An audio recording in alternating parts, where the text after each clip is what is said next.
Assalamualaikum warahmatullahi wabarakatuh. Perkenalkan, nama saya Nani Zulianti. Saya dari kader PKK Desa Bulusari, Kecamatan Sayung, Kabupaten Demak, Provinsi Jawa Tengah. Pangan aman menuju generasi emas. Seperti yang kita ketahui, pangan merupakan bahan pokok yang harus kita tangani dengan baik dan benar, dan tujuannya untuk meningkatkan kesejahteraan. Pangan aman ialah pangan yang terhindar dari cemaran berbahaya yang menyebabkan kerusakan kesehatan. Di zaman masa kini, para generasi muda dikenal dengan gemar membeli aneka jajan-jajanan masa kini, baik berupa pangan siap saji ataupun pangan olahan kemasan. Beragamnya promosi pangan dengan penyajian yang kekinian dan harga yang terjangkau menjadi daya tarik tersendiri bagi mereka. Tanpa disadari, kecenderungan untuk mengkonsumsi makanan berkadar garam, gula, lemak yang berisiko mengganggu kesehatan pun menjadi permasalahan di masa depan. Untuk menuju generasi emas, para pemuda harus dibekali dengan pengetahuan informasi tentang pangan aman dan berkualitas.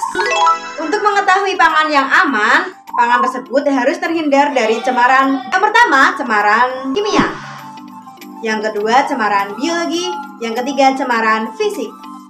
Apa sih cemaran kimia, cemaran biologi, dan cemaran fisik?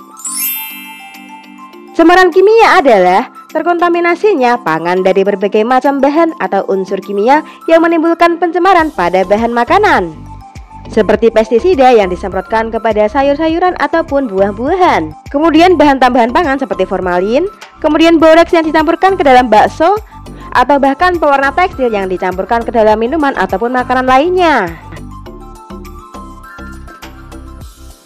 Cara pencegahannya, yang pertama, memilih pangan yang baik, segar, dan tidak busuk.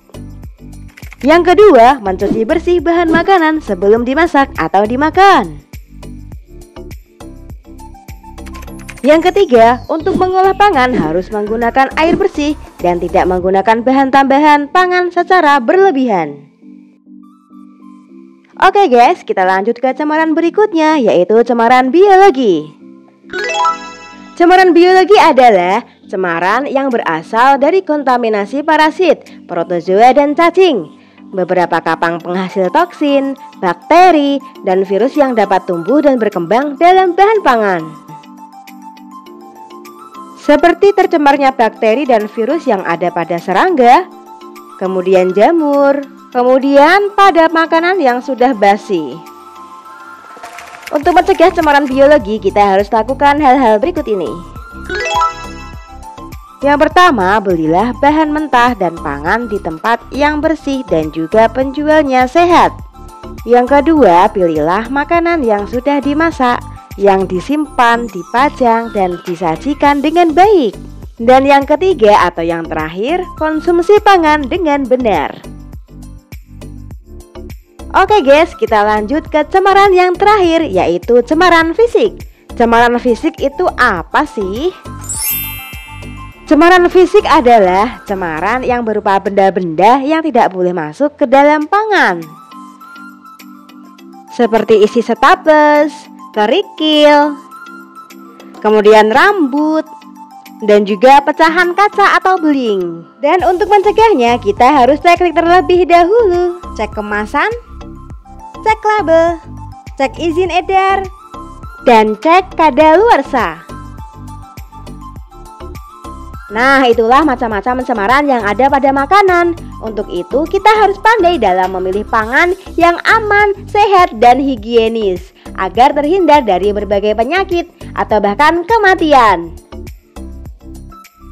Di dalam tubuh yang sehat terdapat jiwa yang kuat. Jiwa yang kuat menghasilkan energi yang positif dan menjadi generasi yang emas. Demikian dari saya. Wassalamualaikum warahmatullahi wabarakatuh.